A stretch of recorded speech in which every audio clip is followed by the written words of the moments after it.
ஓம் நம சிவாய. விநாயகர் வலம் வந்த கதை. தவ ஞானிகளே, தேவர்களும் முனிவர்களும் சிவனாரின் கட்டளையை ஏற்று சிவனாரையும் பார்வதி தேவியையும் கணேசரையும் புகழ்ந்து எத்தகைய பெரிய யுத்தம் உலகமே சம்ஹாரமாக தக்கதாக நிகழ்ந்துவிட்டது என்று சொல்லிக் கொண்டிருந்தார்கள். சிவகணங்களும் சிவபெருமானும் உலகங்கள் பிழைத்ததற்காக மகிழ்ந்தார்கள். பார்வதி தேவியின் கோபமும் தணிந்தது.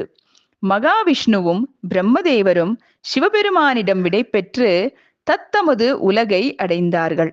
நாரதரும் பார்வதி தேவியை புகழ்ந்து பாடிவிட்டு தம் சஞ்சாரத்திற்கு சென்று விட்டார் என்றார் சூதபுராணிகர். மாதவரே, கணபதியின் வரலாற்றை சொல்ல கேட்டோம். ஆயினும் அவருடைய திவ்ய சரிதங்களை கேட்க நாங்கள் மேலும் ஆவலாக இருக்கிறோம் என்றார்கள் நைமிசாரண்ய முனிவர்கள். சூத புராணிகர் கூறலானார். முனிவர்களே, சிவபெருமானும் பார்வதியும் கணேசரிடம் அதிக வாஞ்சை கொண்டு அவரை விளையாட்டாகவே வளர்த்தார்கள். கணேசரும் ஆறுமுகனும் தாய் தந்தையருக்கு பணிவிடை செய்து அவர்களுக்கு பிரியம் விளைவித்தார்கள். வளர்ப்பிறை நிலவை போல இரண்டு சகோதரரிடமும் நட்பு பெருகிற்று. இந்நிலையில் பார்வதி பரமேஸ்வரர் இருவரும் தங்கள் புதல்வர் இருவருக்கும் எப்படி திருமணம் செய்ய வேண்டும் என்பது பற்றி பேசிக் கொண்டிருந்தார்கள். அப்போது அவர்கள் பேசுவதை கேட்ட கணேசரும் முருகரும் ஆச்சரியமடைந்து, எனக்குத்தான் முதலில் கல்யாணம் ஆக வேண்டும், எனக்கே முதலில் திருமணம் என்று ஒருவரோடு ஒருவர் விவாதம் செய்து கொண்டு இருந்தார்கள். அதை அறிந்த சிவபெருமானும் பார்வதி தேவியும் ஒரு யோசனை செய்து ஓர் இடத்திலிருந்து புதல்வர் இருவரையும் அன்புடன் அழைத்து, பிள்ளைகளே, நீங்கள் இருவரும் சமமானவர்கள். நாங்கள் உங்கள் இருவரையுமே ஒரே தன்மையாகவே மதிக்கிறோம். இப்போது உங்களுக்கு திருமணம் செய்ய வேண்டி ஒரு யோசனை செய்திருக்கிறோம். அதாவது, உங்களில் எவன் ஒருவன் இந்த உலகத்தை சுற்றி வலம் வந்து முதலில் எங்களிடம் வந்து சேர்வானோ அவனுக்கு முதலிலும், எவன் பிறகு வருகிறானோ அவனுக்கு இரண்டாவதாகவும் திருமணம் செய்ய வேண்டும் என்பதே அந்த யோசனை என்றார்கள். உடனே சுப்பிரமணியர் பூ பிரதட்சணம் செய்வதற்கு விரைந்து சென்றார்.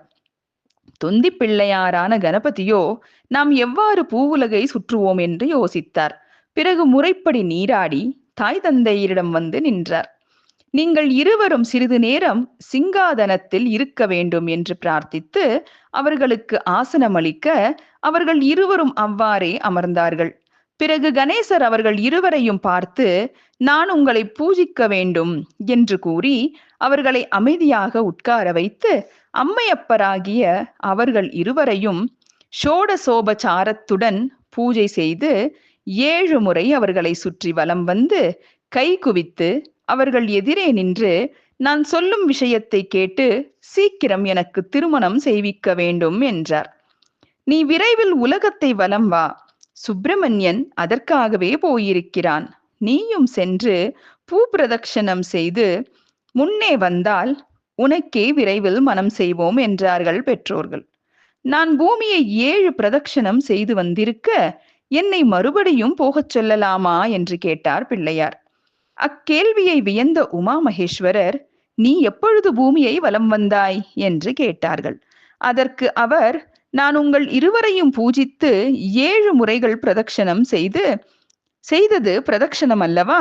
உங்கள் இருவரையும் பிரதட்சணம் செய்தால் உலகை வலம் வந்தது போல் ஆகுமென்று வேத சாஸ்திரங்கள் கூறுவது எல்லாமே பொய்தானோ?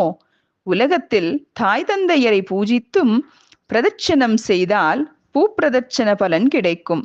வீட்டில் இருக்கும் தாயையும் தந்தையையும் விட்டுவிட்டு தீர்த்த யாத்திரை செய்பவன் தாய் தந்தையரை கொன்ற பாபத்தை அடைவான். தாய் தந்தையரின் பாத கமல தீர்த்தத்தை விட புதல்வனுக்கு வேறு தீர்த்தங்களே கிடையாது. கங்கை முதலிய தீர்த்தங்கள் எல்லாம் கஷ்டப்பட்டு அடைய வேண்டியவை. இதுவோ அண்மையில் உள்ளதும் எளிதானதும் தர்ம சாதனமானதும் பயன்கள் யாவற்றையும் கொடுக்கவும் வல்லது. புதல்வனாக இருப்பவன் தன் தாய் தந்தையரை பூஜிப்பதே தீர்த்த யாத்திரையின் பலனை தரும். மனைவியானவள் தன் கணவனை பூஜிப்பதே தீர்த்த யாத்திரையின் பயனை தந்துவிடும்.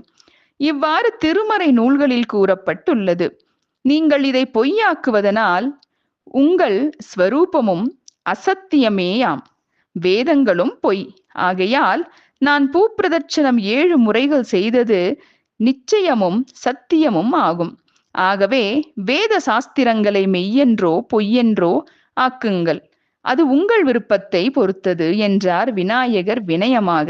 அதனால் உமாதேவியும் சிவபெருமானும் பெரிதும் மகிழ்ச்சி அடைந்தார்கள். ஓம் நம சிவாய.